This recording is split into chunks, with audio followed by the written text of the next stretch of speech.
மத்தேயு 8ஆம் அதிகாரம் 26ஆம் வசனம். அதற்கு அவர், அற்ப விசுவாசிகளே, ஏன் பயப்படுகிறீர்கள் என்று சொல்லி எழுந்து காற்றையும் கடலையும் அதட்டினார். உடனே மிகுந்த அமைதல் உண்டாயிற்று. ஏன் பயப்படுகிறீர்கள்? அருமையாய் சீசர்கள் ஒரு ஊரிலிருந்து இன்னொரு ஊருக்கு செல்லும்போது இயேசு கிறிஸ்து இன்னொரு ஊருக்கு செல்ல வேண்டும் என்கிற எண்ணத்திலே அவர் முதலாவது படவில் ஏறினார். இயேசு கிறிஸ்து படவில் ஏறினார். சீசர்கள் அந்த படவில் ஏறி போகிறாங்க. திடீர்னு போய்கிட்டு இருக்கும்போது இயேசு கிறிஸ்து அடுத்த ஊரில் ஊழியம் செய்ய வேண்டியிருக்கிறதுனால அவர் படுத்து நித்திரையாக இருந்தார். கொஞ்ச நேரத்தில் பார்த்தா கொந்தளிக்காத கடல் திடீரென்று கொந்தளித்து புயல் பயங்கரமாக வர ஆரம்பிச்சிருச்சு. வந்தா சீசர்கள் அவங்க ஏற்கனவே படகு ஓட்டின அனுபவம் உள்ளவங்க தான். அந்த மாதிரி புயல் காலத்தில் என்னென்ன செய்யணும் அவங்களுக்கு தெரியும். எல்லாவற்றையும் செய்து பார்த்தாலும் புயல் அமரலை. அந்த படகின் பின்னணியும் உடைய ஆரம்பிக்குது. ஒரு மாதிரி சேதாகுது. ஆனால் ஆண்டவர் எங்கே படுத்திருக்கிறாரு? அந்த படகின் பின்னணியத்தில் தான் அவர் தலை வைத்து படுத்திருக்கிறாரு.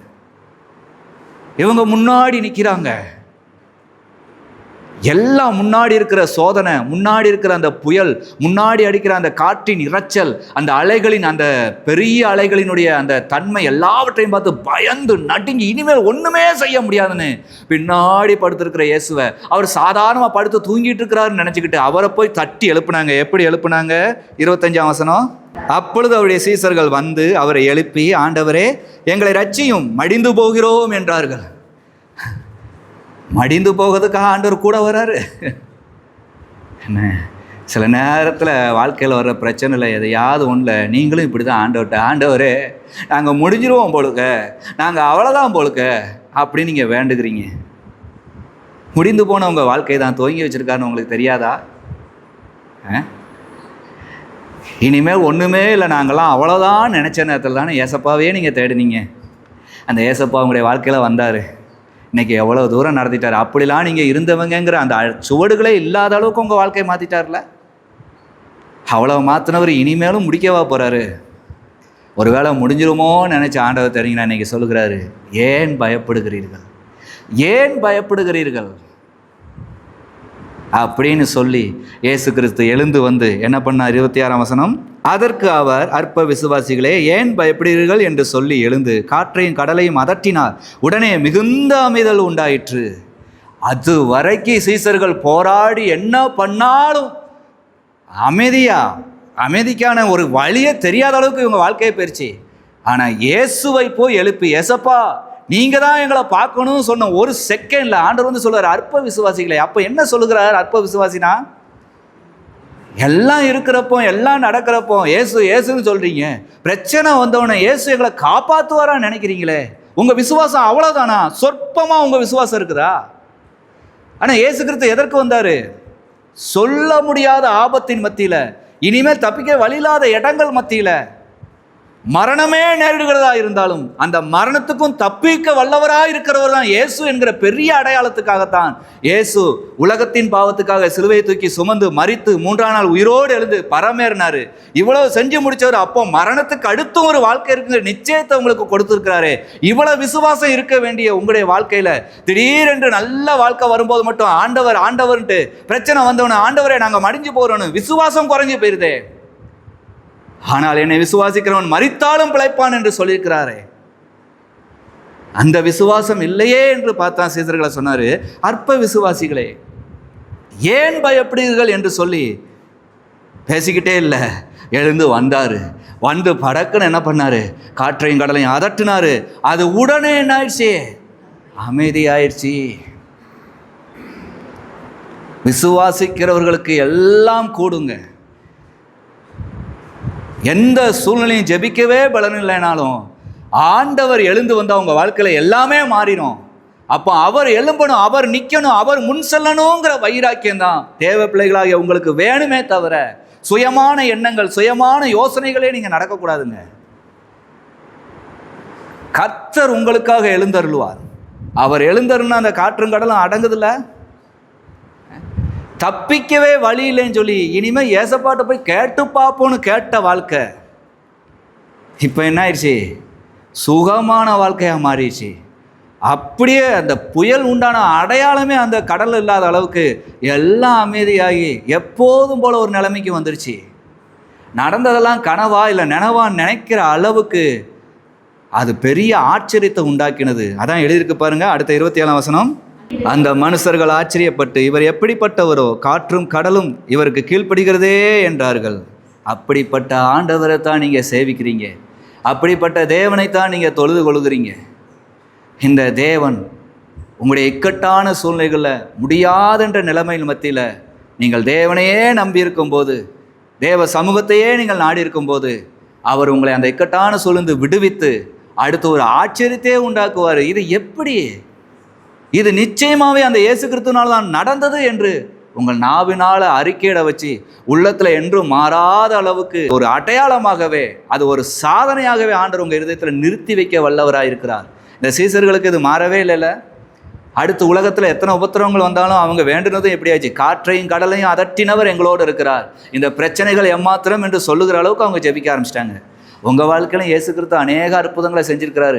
ஆனாலும் புதுசாக ஒன்று வந்தவொடனே உடனே துவண்டு உடனே இறங்கிட்டு என்னென்னமோ வாயில் வந்ததை பேசிக்கிட்டு ஜெபம் பண்ண தோணாமல், தேவ சமூகத்தை தேட தோணாமல் என்னென்னமோ பண்ணிக்கிட்டு இருக்கீங்க. இல்லை, நிறைய பேர் கர்த்தரை தேடுவாங்க, தேடுறது மட்டும்தான் சும்மா நம்பிக்கைக்கு, அதாவது அடுத்தவங்க நம்பிக்கைக்கு. நான் கர்த்தரை நம்பியிருக்கேன், இவங்களுக்குலாம் பலனே இல்லையே. கர்த்தரை தேடினால் நமக்கு பலன் வரும். காற்றும் கடலும் என்ன பண்ணுமோன்னு பயந்தவங்க இப்போ என்ன பண்ணுறாங்க? இவர் எப்படிப்பட்டவரோ, காற்றும் கடலும் இவருக்கு கீழ்ப்படுகிறதே என்றார்கள். காற்றும் கடலும் கூட கீழ்ப்படிஞ்சிருச்சு. ஏசப்பா ஒரு வார்த்தை சொன்னவொன்னே அவர் சமூகத்தில் வந்திருக்கிற தேவனுடைய பிள்ளைகளாகிய நீங்கள் எவ்வளவு கீழ்ப்படுகிறீங்க, எவ்வளோ உண்மையாக இருக்கிறீங்க. ஆண்டவருக்கு உண்மையாக இருங்கங்க, ஆண்டவருக்கு கீழ்ப்படியுங்க. தேவனுக்கு கீழ்ப்படுகிறதை பார்க்கலாம் வேறு ஒன்றும் ஆண்டவருக்கு உகந்ததே இல்லை. ஆண்டவர் சொன்ன வார்த்தைக்கு கீழ்ப்படியணும், ஆண்டவர் சொன்னபடி நடக்கணும். அதில் எதையா உன்னை சிந்திச்சுக்கிட்டு இது எப்படி அது எப்படி, அதுக்கு பேர் தான் இருதய கடினம் என்று இயேசு கிறிஸ்து இங்கே சொல்லுகிறார். அவருடைய இருதய கடினத்தை பார்த்து ஆண்டவர் அநேக அற்புதங்களை செய்யவே இல்லை. ஆனால் எத்தனையோ இடங்களில் இயேசு சொன்னால் நடக்கும், ஏசப்பாட்ட வந்தால் எல்லாம் திருன்னு விசுவாசமாக இருந்தவங்களுடைய வாழ்க்கையில் பலத்த அற்புதமும் அடையாளமும் நடந்தது. உங்கள் வாழ்க்கையிலையும் அற்புதங்களையும் அடையாளங்களையும் அவர் செய்து முடிவு பரியந்தமும் உங்களை நடத்தி முடிவிலே தம்முடைய மகிமையில் சேர்த்து கொள்ளதான் பிதாவாகிய தேவன் இயேசு கிறிஸ்துவை உங்களுக்காக கொடுத்திருக்கிறார். இயேசு கிறிஸ்துவும் உங்கள் மீது வைத்த அன்பின் மித்தமாக தான் அந்த கல்வாரி சிலுவையை தூக்கி சுமந்தார். உங்களுடைய பாவங்கள், உங்களுடைய பாடுகள், உங்களுடைய எல்லாவித மீறுதல்கள் எல்லாவற்றையும் அந்த சிலுவையிலே செய்து முடித்தார். இவ்வளவு செய்து முடித்தவரை நீங்கள் எவ்வளவாய் நம்புகிறீர்கள், எவ்வளவாய் விசுவாசிக்கிறீர்கள், அவர்களுடைய வாழ்க்கையிலே இந்த நாளிலும் ஒரு அற்புதம் உண்டாகும். என்ன போராட்டம், என்ன பிரச்சனையில் இன்னைக்கு நீங்கள் இருந்தாலும், இந்த பிரச்சனைகள் எல்லாம் காற்றையும் கடலையும் அதட்டினவர் முன் செல்ல நீங்கள் அனுமதி கொடுத்து, ஆண்டவரே இது எங்களால் முடியலப்பா, நீர் எங்கள் குடும்பத்தின் சூழ்நிலையை பார்த்து கொள்ளும் என்று முன்னிறுத்த அவரை நிறுத்துவீங்கன்னா அவர் உங்களுக்காக எழுந்து வந்து காற்றையும் கடலையும் அன்றைக்கு அதட்டினது போல உங்களுக்கு இருக்கிற எல்லா பிரச்சனைகளையும் முடித்து அமைதல் உண்டாக்க இயேசு கிறிஸ்துவினால் முடியும். இந்த நாளில் இயேசு உங்களை அழைக்கிறார். ஏன் இந்த உலகத்தில் பாரத்தை சுமந்து தவிக்கிறீங்க? ஏன் உங்கள் இருதயத்தில் எப்போ பார்த்தாலும் சஞ்சலனே இருக்குது, தவிப்புனே இருக்குது? இயேசு கிறிஸ்து உள்ளத்தில் வர இடம் கொடுத்தால் பெரிய அமைதி உண்டாகும், பெரிய மாற்றம் உண்டாகும். உங்களுடைய வாழ்க்கையில் ஏற்படுகிற மாற்றம் அநேகருக்கு சாட்சியாய் மாறும். கர்த்தர் அவ்வளோ பெரிய அற்புதத்தை செய்ய வல்லவராய் இருக்கிறார். கர்த்தர் தாமே உங்களை ஆசீர்வதிப்பாராக. முழங்கால் படிடும். அன்பின் பரலோக தேவனே, குமாரனாகிய இயேசு கிறிஸ்துவே, பரிசுத்தராகிய தேற்றவாளரே, மூவராகிய தெய்வமே, உம்மை நன்றியோடு சோதிக்கிறேன். ஏன் பயப்படுகிறீர்கள் என்று சொல்லி அந்த சீசர்கள் அந்த கடலிலே தத்தளித்த போது, அந்த படவிலே தத்தளித்து இருந்த போது ராஜா, அவங்களுடைய சரீர முயற்சி, அவங்களுடைய எண்ணங்கள் எல்லாம் தோற்று போய் இனி மடிந்துதான் போவோம் என்று படவிலே படுத்திருக்கிற உம்மை எழுப்பினார்கள். ஆண்டவரே, நாங்கள் மடிந்து போகிறோம், உமக்கு கவலை இல்லையா என்று எழுப்பினார்கள். மடிந்து போவதற்கா நீர் அந்த படகில் சென்றீர் என்று எழுந்து, ஏன் பயப்படுகிறீர்கள் என்று சொல்லி காற்றையும் கடலையும் அதட்டினீர். அது உடனே கீழ்ப்படிந்தது. ஆண்டவரே, மிகுந்த அமைதல் உண்டாயிற்று.